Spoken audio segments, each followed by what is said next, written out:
Hello everyone.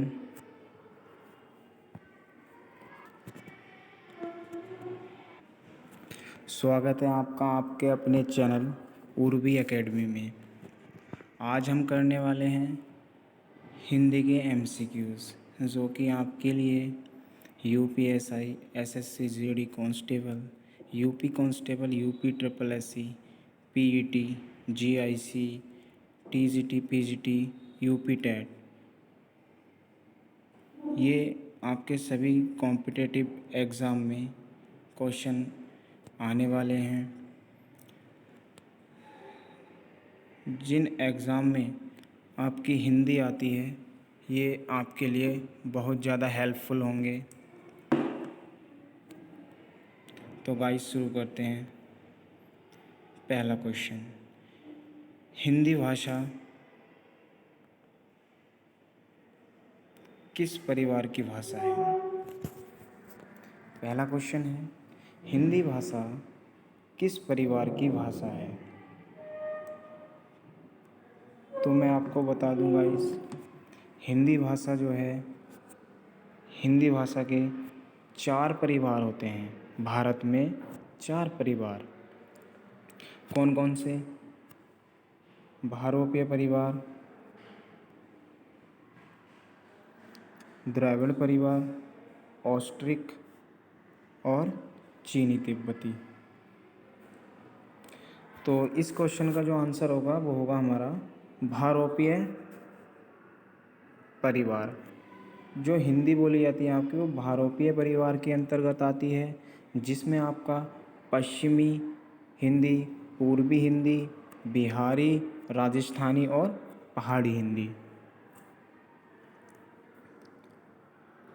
दूसरा question है, भारत में सबसे अधिक बोले जाने वाली भाषा। तो भारत में सबसे अधिक कौन सी भाषा बोली जाती है? हिंदी। क्वेश्चन नंबर 3, हिंदी भाषा का जन्म किस भाषा से हुआ है? तो हिंदी भाषा का जन्म हमारा आंसर हो जाएगा अपभ्रंश से। ठीक है गाइस। इसके बाद हमारा आ जाएगा क्वेश्चन नंबर 4, हिंदी भाषा किस लिपि में लिखी जाती है? तो हिंदी भाषा देवनागरी लिपि में लिखी जाती है।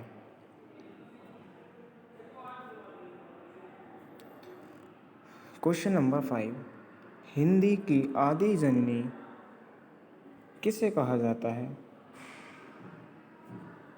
तो गाइस आंसर हो जाएगा हमारा, हिंदी की आदि जननी संस्कृत भाषा को कहा जाता है।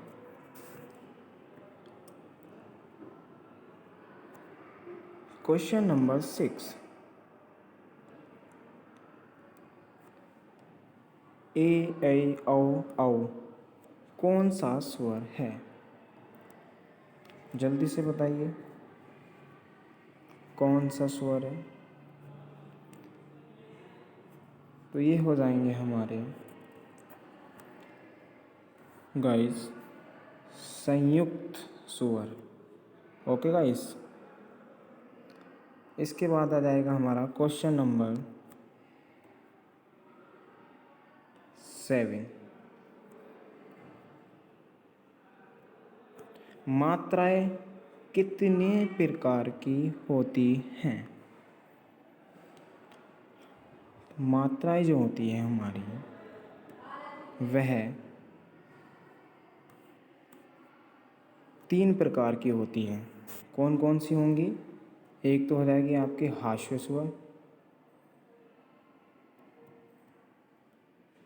ठीक है। दूसरी हो जाएगी दीर्घ, और तीसरी हो जाएगी लोप।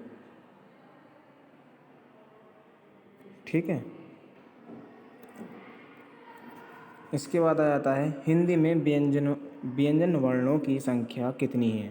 क्वेश्चन ने पता किया है हिंदी में व्यंजन वर्णों की संख्या कितनी है? तो यहाँ आपका आंसर हो जाएगा, हिंदी में व्यंजन वर्णों की संख्या 33 है। और अगर हमसे यहाँ पता कर ले कि हमारे स्वर कितने हैं, तो हमारे स्वर जो हो जाएंगे वो हो जाएंगे 11, जिसमें 2 हमारे आयोग वाह,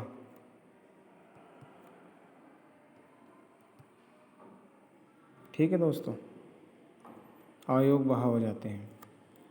इसके बाद क्वेश्चन नंबर 9 हमारा आ जाता है। इसमें आपको बताना है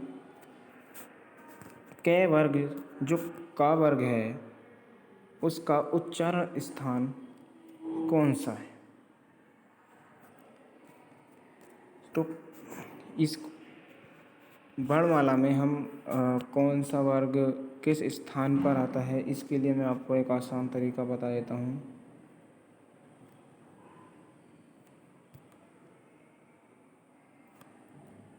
देखिए, कै, चे, टे, ते, पे, ठीक है। तो इसकी एक शॉर्ट ट्रिक है, कचट तप के नीचे आ जाएगा के, टी, एम, डी, ओ, के टी एम 2। के 4 हो जाएगा, कंठ, मतलब जो का वर्ग है वो कंठ हो जाएगा, जो चा वर्ग है वो तालु हो जाएगा, जो टे वर्ग है वह मूर्धा हो जाएगा, और जो आपका तय वर्ग है वह दंत्य हो जाएगा, और जो पे वर्ग है वह ओष्ठ्य हो जाएगा। तो इस हिसाब से हमारा जो आंसर है वो क्या होगा? का वर्ग कहाँ आता है? कंठ में, ठीक है। इसके बाद आता है अंतस्थ व्यंजन कितने प्रकार के होते हैं? तो इसका आंसर हमारा हो जाएगा, अंतस्थ व्यंजन 4 प्रकार के होते हैं। कौन कौन से होते हैं? ये, रे, ले, बे, ठीक है। कौन सा शब्द गुणवाचक विशेषण है? जल्दी से बताइए। तो इसका आंसर हमारा हो जाएगा गुणवाचक विशेषण, जिसके अंदर गुण हो। तो यहाँ गुण कौन सा है? 10 हाथी ये भी नहीं है, 5 लड़के ये भी नहीं है। तो आंसर हो जाएगा हमारा लाल फूल, क्योंकि इसके अंदर गुण है कि फूल लाल है। संख्यावाचक विशेषण कितने प्रकार के होते हैं? तो मैं आपको बता दूं, संख्यावाचक विशेषण आपके 2 प्रकार के होते हैं। कौन कौन से होंगे? तो ये हो जाएंगे निश्चय और अनिश्चय। हिंदी में वर्ण कितने हैं? हिंदी में वर्ण कितने हैं? हिंदी में आपके 52, कितने हैं? 52 वर्ण हैं। हिंदी भाषा का जन्म कहाँ हुआ? जल्दी से बताइए।